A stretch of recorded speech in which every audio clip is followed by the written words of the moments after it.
अस्सलाम वालेकुम मेरे दोस्तों।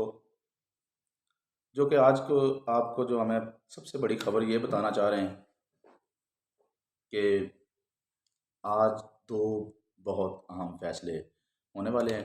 एक तो मियाँ साहब का, उन्होंने भी अपनी इस्लामाबाद हाई कोर्ट में एप्लीकेशन दरख्वास्त दे दी है ज़मानत की, आधारी ज़मानत की, हिफाजती ज़मानत की।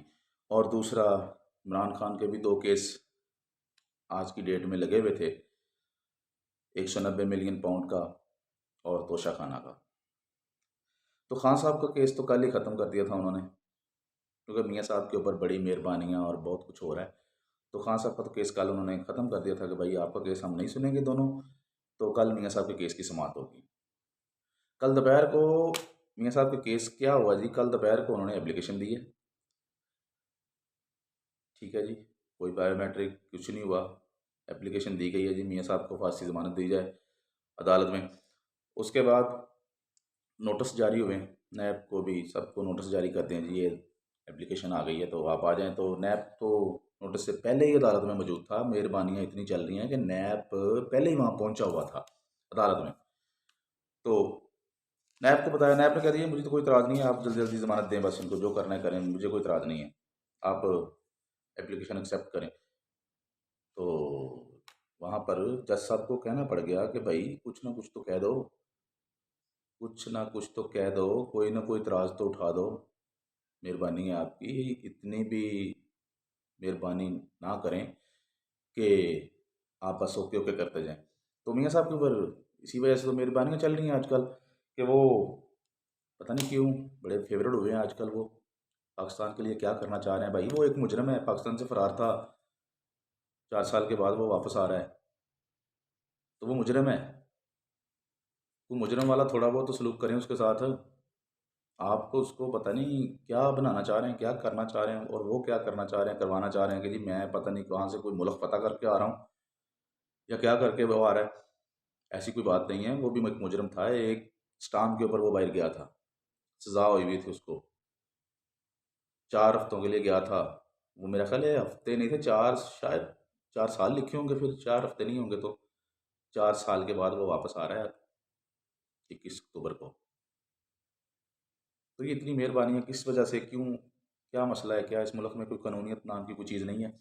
तो जी ये फटाफट कल ऐसे ऐसे आनन फानन सब कुछ हुआ, पता ही नहीं चला, ऐसे ऐसे एप्लीकेशन आई। अभी तो किसी को, मेरा ख्याल आधी आवाम को तो पता ही नहीं था कि कल ये एप्लीकेशन दे दी गई है और आज जो है वो समाअत के लिए मुकर्रर भी होगी।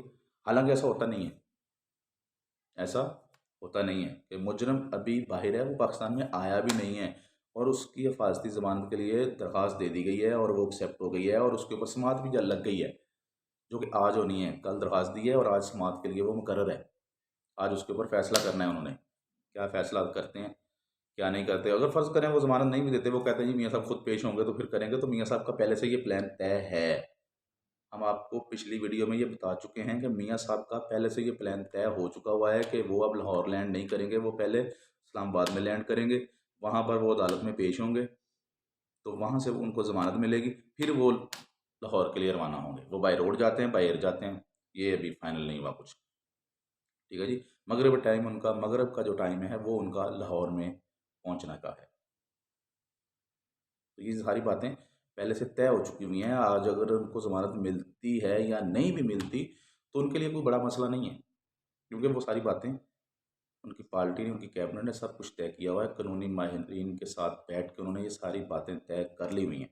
जो उनके वकला हैं उनके साथ भी बैठ के ये बातें हो चुकी हैं कि अगर आपको ज़मानत नहीं भी मिलेगी तो कोई मसला ही नहीं है, कोई परेशान नहीं होना आपने, क्योंकि आपने इस्लामाबाद उतरना है, वहाँ से सीधा अदालत जाना है, वहाँ पेश होना है, वहाँ से आपको ज़मानत दी जाएगी और वहाँ से सीधा आपने लाहौर निकल जाना है। आपको कोई कुछ नहीं कहेगा। ठीक है जी, तो ये सारी बातें चल रही हैं। और ये ज़मानत जो देना है ना, ये कोई वो होनी तो नहीं चाहिए थी बहरहाल। क्यों नहीं होनी चाहिए थी? ये केस थोड़ा-सा अलग है। अलग क्यों है जी? एक तो होता है जी आपका अदालत में केस चल रहा है, केस आपका लगा हुआ है, टिकें मिल रही हैं, समातें चल रही हैं उसके ऊपर, और आपने वहाँ पर एप्लीकेशन दे दी जी मुझे ज़मानत चाहिए। आपको ज़मानत मिल जाती है, आप बाहर चले जाते हैं। ठीक है जी।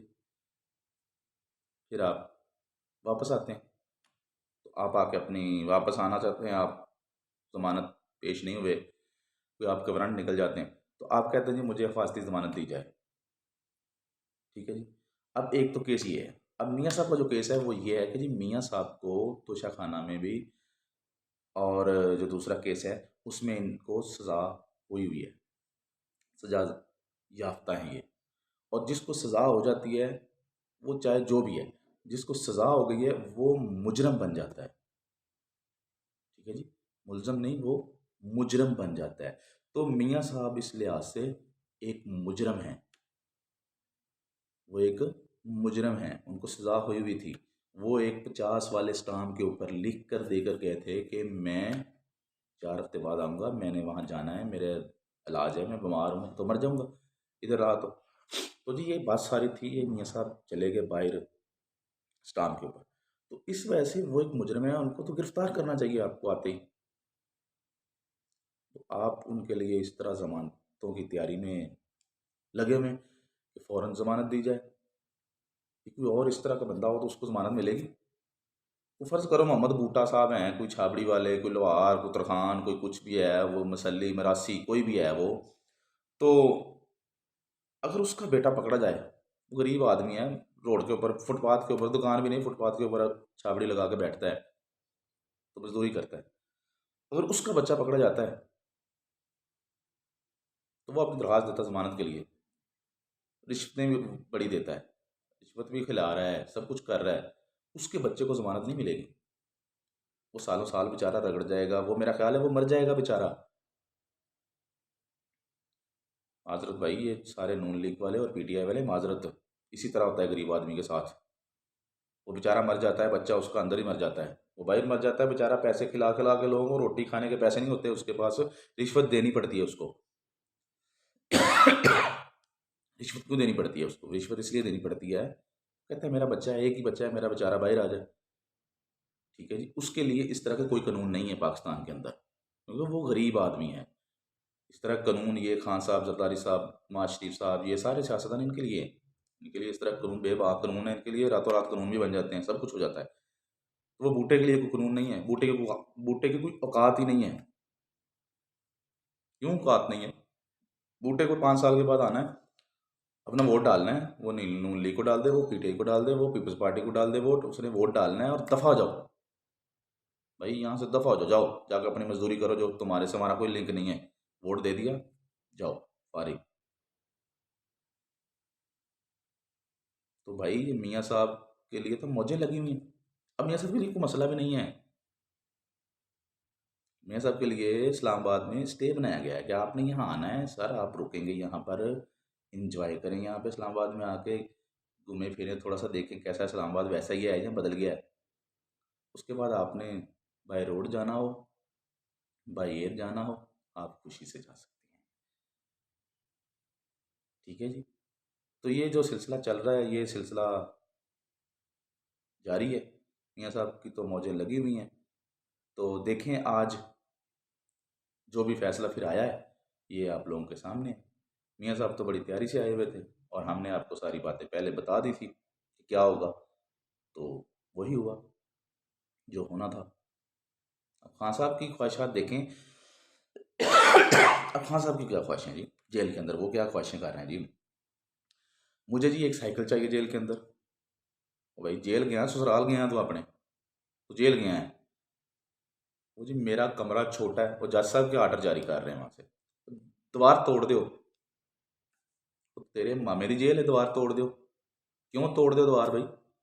ਉਹ ਇਹ ਆਵਾਮ ਦਾ ਪੈਸਾ ਹੈ, ਟੈਕਸਾਂ ਦਾ, ਜਿਹੜਾ ਅਸੀਂ ਤੁਹਾਨੂੰ ਦਿੰਨੇ ਆ, ਤੇ ਤੁਹਾਨੂੰ ਫਿਕਰ ਹੀ ਕੋਈ ਨਹੀਂ, ਦੀਵਾਰ ਤੋੜ ਦਿਓ। ਫੁੱਫੀ ਦੇ ਘਰ ਗਿਆ ਹੋਇਆ, ਉੱਥੇ ਜੇਲ੍ਹ ਗਿਆ ਹੈ। ਕੀ ਮਸਲਾ ਹੈ ਉਹਨੂੰ ਉੱਥੇ? ਕਮਰਾ ਛੋਟਾ, ਉਹਨੂੰ ਕੋਈ ਪੂਰੀ ਜੇਲ੍ਹ ਦਾ ਕਮਰਾ ਬਣਾ ਦਿਓ। ਭਾਜੀ ਹਲੇ ਤਾਂ ਸਾਨੂੰ ਇਹ ਦੁਆ ਕਰਨੀ ਚਾਹੀਦੀ ਕਿ ਕਿਤੇ ਜੱਜ ਨੇ ਇਹ ਨਹੀਂ ਕਹਿਤਾ ਇਹਦੇ ਲਈ ਨਵੀਂ ਜੇਲ੍ਹ ਤਿਆਰ ਕਰ ਦਿਓ, ਤੇ ਉਹ ਨਵੀਂ ਜੇਲ੍ਹ ਤਿਆਰ ਕਰਨੀ ਸ਼ੁਰੂ ਕਰ ਦਿੱਤੇ। ਇਹ ਸਾਡੇ ਮੁਲਕ ਦਾ ਇਹ ਹਾਲਾਤ ਹੈਗੇ ਨੇ ਕਿ ਉਹ ਕਦੀ ਕੁਛ ਮੰਗ ਰਿਹਾ, ਕਦੀ ਜੀ ਮੈਨੂੰ ਦੇਸੀ ਕੁੱਕੜ ਚਾਹੀਦੇ ਨੇ, ਦੇਸੀ ਘਿਓ 'ਚ ਪੱਕੇ ਚਾਹੀਦੇ। ਉਹ ਭਾਏ ਨੇ ਤੁਸੀਂ ਜੇਲ੍ਹ ਗਏ ਹੋ, ਤੁਸੀਂ ਜੇਲ੍ਹ ਗਏ ਹੋਏ ਹੋ, ਕੀ ਮਸਲਾ ਹੈ ਤੁਹਾਨੂੰ? ਜੇਲ੍ਹ ਨੂੰ ਜੇਲ੍ਹ ਸਮਝਾਓ।